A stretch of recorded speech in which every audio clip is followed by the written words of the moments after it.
Episode 9. Rosman mendapatkan instrumen sejatinya. Layaknya Shinigami mempunyai Zanpakuto, bangsawan mempunyai stepnya dan hari liburnya. Habis sarapan, Rosmain dan Rosina latihan musik di aula buat persiapan teh bareng guru musiknya. Karena kakak kelas banyak yang sudah lulus kelas akademinya, mereka pun ngikut dalam latihan musiknya. Sebenarnya para cewek-cewek ini mau latihan di kamarnya, tetapi terasa mengganggu, terutama teman sekamarnya maupun tetangganya. Jadi mereka pun akhirnya terpaksa untuk latihan di aula. Obrolan para gadis bangsawan bikin suasana lebih ramai. Mereka pun ingin merutinkan latihan musik ini, sebab dah lama mereka nggak latihan yang bikin skill mereka itu mengendur. Sedangkan Rosina sekarang sedang memeriksa lirik lagu untuk Mistionora yang dibuat Rosmain. Dia ingin mengganti perpustakaan dengan Gutes Heid. Gutes Heid, buku saktinya Mistionora, dari bahasa Jerman yang berarti kebahagiaan. Mungkin artinya adalah ilmu itu adalah sumber kebahagiaan, mungkin ya. Buku sakti ini diberikan kepada raja pertama Jürgen Smith yang digunakan untuk mengatur Jürgen Smith secara keseluruhan, totalitas. Salah satu fungsi utamanya untuk membuka gerbang Jürgen Smith. Rosmain di sini juga setuju-setuju aja karena dia juga tak ingin mengeluarkan mana ketika dia menyanyikan lagu perpustakaan. Bel ketiga dia berganti untuk membuat bahan ajar bareng Harmut. Dia meresum kelas sarjana, sekalian dia itu ingin tahu pelajaran apa aja sih yang ada di sana. Kan dia pengen jadi pustakawan, jadi dia itu harus ngambil jurusan sarjana. Harmut dengan tatapan serius dia menanyakan apakah ingin menjadi Aup Ehrenfest. Pertanyaan yang tiba-tiba suasana santai jadi serius, tapi Rosman tanpa jeda membantahnya. Dia cuma ingin menjadi pustakawan, hidup dikelilingi buku. Ini rahasia saja, Rosman itu kepingin menikah dengan orang yang punya perpustakaan besar yang bisa dia nikmati sendiri. Tapi hal itu tak mungkin dia katakan kepada para pelayannya. Habis makan siang, mereka mengikuti kelas praktik berikutnya. Kelas praktik kali ini tuh spesial mendapatkan step. Anak kelas 1 di sini dikumpulkan dalam satu tempat ya. Step ini berasal dari Divine Will. Step ini sebuah bukti kalau seorang bangsawan menjadi bangsawan sejati. Sesuatu yang mempunyai fungsi yang sama dengan cincin pengendali mana, tetapi lebih efektif lagi. Step ini seakan menyatu dalam tubuh bangsawan, seakan menjadi bagian tubuhnya sendiri. Bisa dibilang ini nggak berbentuk ya, karena sesuai dengan imajinasinya sang pemilik. Bentuk dasar yang paling umum memang seperti tongkatnya Harry Potter. Karena itu bentuk yang paling nyaman di tangan, nggak terlalu panjang, nggak terlalu pendek. Rosman di sini kaget karena kelas 1 itu ternyata banyak banget ya. Itu wajar bagi Pilin karena Rosman sudah lulus semua kelas akademiknya. Primever memberikan peringatan kepada siswa yang sudah mendapatkan stepnya, maka mereka nggak boleh bersentuhan dengan orang lain. Jadi orang lain harus memberikan jalan kepada mereka yang sudah mendapatkannya. Mereka harus mewarnai Divine Will-nya itu tanpa tercampur mananya orang lain sedikit pun. Para guru mulai menuntun mereka yang di belakang mereka itu ada kandidat Archduke. Mereka melewati pintu besar di auditorium itu, tetapi belum pernah mereka datangi. Di dalam ternyata bentuknya hampir sama seperti kuil Ehrenfest, ada patung-patung ini juga. Lalu mereka membuka satu pintu lagi yang disebut sebagai Warders Hall. Suasananya itu seperti gua, tetapi ada 2 trotoar buat masuk dan keluar. Ketika mereka sudah cukup lama berjalannya, Rosman yang sudah nggak bisa mengikuti pace gurunya, dia pun akhirnya melambat. Wilfried yang mencoba untuk menemaninya ditolak olehnya, karena toh mereka nggak akan pulang bersama. Rosman pun juga menyilahkan para Agnobel untuk melewatinya juga. Gregor yang sempat melihatnya dengan khawatir. Tak lama kemudian, Roderick pun memanggilnya. Terlihat juga Katinka dan Elias. Ketika Rosman ingin memberikan jalan untuknya, tiba-tiba salah satu siswa dari barisan Agnobel itu berteriak melihat sesuatu yang membuatnya terkesima. Dia mendatanginya. Dia seakan memegang sesuatu yang sangat berharga dengan tatapan terpukaunya. Tapi Rosman, Roderick, dan siswa yang lainnya itu nggak melihat apa-apa. Mereka hanya melihat tangan yang ada di bocah itu hanya berupa udara saja. Setelahnya, para siswa di sini mulai gelisah melihat sekelilingnya. Para Agnobel ini satu persatu mulai mendapatkan Divine Will-nya. Roderick di sini juga melihatnya, matanya langsung berkilauan. Dia pun memegangnya dengan hati-hati, dengan ekspresi bahagianya. Rosman yang terus berjalan, dia pun dilewati para Agnobel yang sudah mendapatkan Divine Will-nya. Dia pun dilewati Gregor dan bertemu dengan Wilfried. Dia memberitahu kalau Divine Will-nya para kandidat Archduke itu masih jauh lagi. Sampai para siswa di sini benar-benar sudah habis, Rosman berjalan sendirian di tempat dingin itu. Rosman mulai meragukan apakah dia itu sanggup mendapatkan stepnya karena dia sudah benar-benar pada batasnya. Tubuhnya yang sudah benar-benar kelelahan, dia pun melihat tangga. Dia terpaksa menaikinya dengan penuh keluhan. Tapi setelah melewati cobaan itu, ia pun masuk ke ruangan yang sangat terang.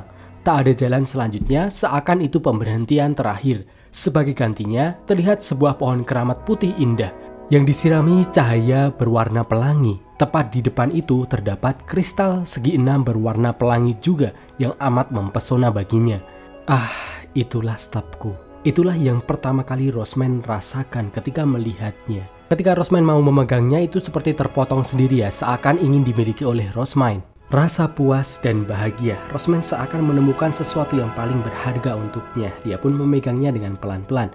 Tapi seketika itu, Divine Will itu menyerap mananya Rosman. Jadi Rosman ini harus sekuat tenaga untuk mengatur dua aliran mana menuju alat penguat tubuhnya dan ke Divine Will-nya itu. Oke, waktunya kembali. Rosman yang belum setengah jalan aja, di sini dia udah benar-benar pada batasnya. Dia pun istirahat sebentar dan memejamkan matanya. Bangun! Mendengar teriakan keras yang tak asing tepat di telinganya membuatnya bangun dengan wajah yang sangat kelelahan. Di depannya ada para guru, Ruven, Primever, dan Hirushur. Hirushur di sini diberitahu sama Riyarda kalau Rosman di sini nggak kembali-kembali. Dia itu sangat khawatir akan kesehatannya. Hirushur sudah diperingatkan sama Ferdinand akan kelemahan fisiknya, tapi dia itu lengah karena sudah terbiasa melihat Rosman yang terlihat sehat. Hirushur pun mencarinya sendirian. Dia melihat Rosman yang tertidur. Karena Rosman sudah mendapatkan Divine Will-nya, dia pun gak boleh menyentuhnya. Dia hanya bisa berteriak-teriak untuk membangunkannya. Tetapi dengan suaranya itu dia gak bangun-bangun. Dia pun memanggil Ruven dengan suara yang paling lantang.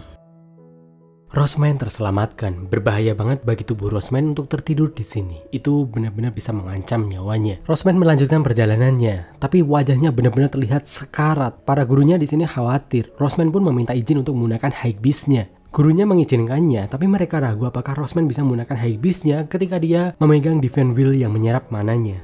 Tapi Rosman di sini bisa membuatnya dan dia pun bisa keluar dan disambut sama Riyarda yang benar-benar sudah khawatir melihat wajah pucatnya. Kelas 1 semuanya fokus dalam mengisi Divine Will-nya. Jadi mereka itu makan di ruangannya masing-masing. Mereka semuanya dibantu sama pelayannya dan Rosman juga dilap sama Riyarda, tapi Riyarda juga harus menggunakan sarung tangan pemblokir mana. Hari berikutnya, Earth Day, hari bumi. Hari bumi sama seperti hari Minggu. Sekolahnya libur. Kelas 1 difokuskan untuk mengisi Divine Will-nya dan membuat step untuk pelajaran praktik berikutnya. Jadi Divine Will itu seakan menyatu dalam tubuhnya bangsawan tersebut ya. Divine Will-nya Rosman di sini sudah sangat mengecil, tinggal sedikit lagi sudah benar-benar akan menyatu dengan dirinya. Tapi dia di sini harus minum obatnya Ferdinand dulu. Ketika Rosman melepaskan penguat tubuhnya, Divine Will langsung menyatu sempurna. Misinya berhasil, dia pun memunculkan step itu dalam bentuk tongkat ala Harry Potter, tongkatnya Fluterain, buku, ballpoint, dan lainnya. Makan siang kali ini masih tetap di kamar, karena dia harus tetap memulihkan staminanya. Setelah Riyarda membereskan makanannya, dia mengecek Rosman lagi. Ternyata Rosman telah menyembunyikan buku di bawah bantalnya. Rosman langsung dimarahi. Riyarda di sini juga sekalian tanya dengan wajah seriusnya, apakah Rosman menginginkan untuk menjadi AUB berikutnya? Karena Rosman yang sekarang memang mempunyai potensi menjadi AUB berikutnya jika dia itu mau. Apalagi dengan title Saint Ehrenfest-nya, secara nggak langsung Riyarda menekankan bahwa Rosman punya kemampuan untuk menjadi AUB berikutnya. Ini harus segera diputuskan ya, karena ini nanti akan menentukan bagaimana sikap dan prioritas para pengikutnya nanti. Sebenarnya ini momen cukup menarik ya, apalagi jika dilihat dari sudut pandangnya Riyarda. Jika kalian sudah membaca SS-nya Riyarda yang ada di web novelnya, sebelumnya dalam hatinya hampir mustahil seorang wanita menjadi AUB, terutama ketika ada kandidat laki-laki. Layaknya Georgine yang gak bisa mengalahkan Sylvester yang disayangi sama ibunya. Tapi sekarang pendapatnya Riyarda itu terbantahkan. Karena beberapa kondisi, Rosman sekarang mempunyai potensi paling tinggi untuk menjadi AUB berikutnya, bukan hanya sebatas title Saint Ehrenfest-nya aja. Alasannya, yang pertama, Rosman sebagai anaknya Karlstedt, cucunya Bonifatius, berarti dia punya darah AUB Ehrenfest keempat, kakek buyutnya Rosman. Musuh terbesarnya, faksi Veronica, telah jatuh dengan dipenjaranya ibunya Sylvester. Sebaliknya, faksi terbesar sebelumnya, Lizegang, 100% mendukung Rosman untuk menjadi AUB. Serta faksinya Florencia sekalipun ingin mencegah Rosman untuk menjadi AUB, tapi faksi ini adalah yang paling sayang dengan Rosman, yang paling peduli dengannya secara pribadi.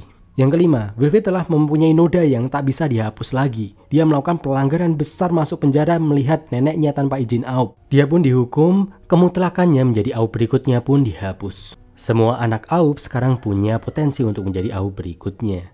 Yang keenam, Rosman telah membangkitkan berbagai produk industri, terutama kertas, yang meningkatkan kemajuan ekonomi Ehrenfest.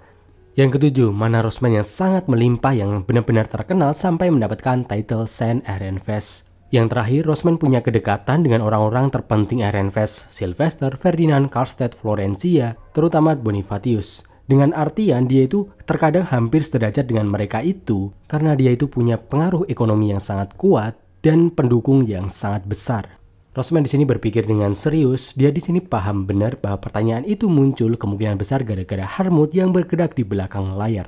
Tapi Rosman dengan tegas tak menginginkan itu, dia hanya ingin jadi pengurus perpustakaan sambil menyupport Aub. Wajah serius Richarda berubah menjadi senyuman rileks. Dia benar-benar paham keinginan sebenarnya Rosman dan itu sesuai dengan dugaannya. Jadi sekarang tugas Richarda untuk mengurusi para pengikutnya yang kelewat batas. Tentu dia. Makan malam kali ini, Rosman diminta Richarda harus makan di aula makan karena dia itu ketahuan membaca buku 2 kali. Daripada sembunyi-sembunyi baca buku, lebih baik dia itu bersosialisasi. Rosman di sini masih pakai high beast-nya karena tubuhnya di sini masih pada linu semuanya. Angelica menemaninya. Dia tanya juga pada Angelica, pada hari bumi kayak gini ngapain aja sih? Dia di sini latihan diter ya. Untuk lebih jelasnya mungkin aku bahas di video yang terpisah. Traugot menunggu di lantai 2. Ketika dia sudah sampai di ruang makan, semua siswa sudah pada berkumpul karena udah deket banget ya waktu makan. Sekalipun beberapa kelas 1 masih ada yang makan di kamar. Yang mencuri perhatiannya, banyak sekali gadis yang mengerumuni Brunhild dan Liseleta yang kelihatannya sedang membahas sesuatu. Ketika Rosman menyapa mereka, mereka langsung salting ya, menyembunyikan sesuatu. Mereka habis membahas bajunya Wes dan Squarts. Liseleta merasa bersalah karena membahasnya tanpa Rosman di sana. Rosman tentu nggak masalah, dia malah seneng melihat para gadis bangsawan di sini bertingkah layaknya gadis SMA. Terutama Liseleta, dia menyerahkan gambaran kostum rancangan mereka. Liseleta menjelaskannya dengan detail dengan mata antusiasnya. Ada beberapa kostum, tapi yang menjadi perhatiannya Wes yang memakai gaun dengan hairpin di kepalanya, tapi Squarts pakainya baju butler, jadi lebih maskulin. Angelica di sini senyum lebar dan bilang adiknya itu memang suka hal yang lucu sampai dia memakaikan baju pada shumilnya, membuat Liseleta benar-benar malu. Wajahnya sangat memerah, tapi Rosman di sini senang ya melihat sisi lucunya yang biasanya dia itu terlihat dewasa dan tenang. Rosman di sini juga menawari para gadis untuk melihat pengukuran shumil nanti. Tentu antusias banget ya pada pengen ikut. Tentu alasan sebenarnya Rosman ingin merekrut sebanyak mungkin gadis untuk bisa menahan Hiroshige Sensei nanti. Bersambung.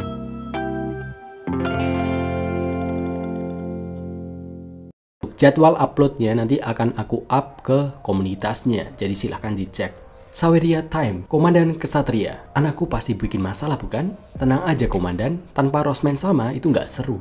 Kelinci kecil, lanjut ke episode 9 bang pembahasannya. Oke, di sini gue udah upload ya. Tapi mohon maaf kalau terlalu lama, karena memang sulit fokus akhir-akhir ini. Di sini aku benar-benar berterima kasih kepada teman-teman semuanya yang sudah saweria. Dan untuk teman-teman yang sudah menonton sampai titik ini, terima kasih juga, sampai jumpa lagi.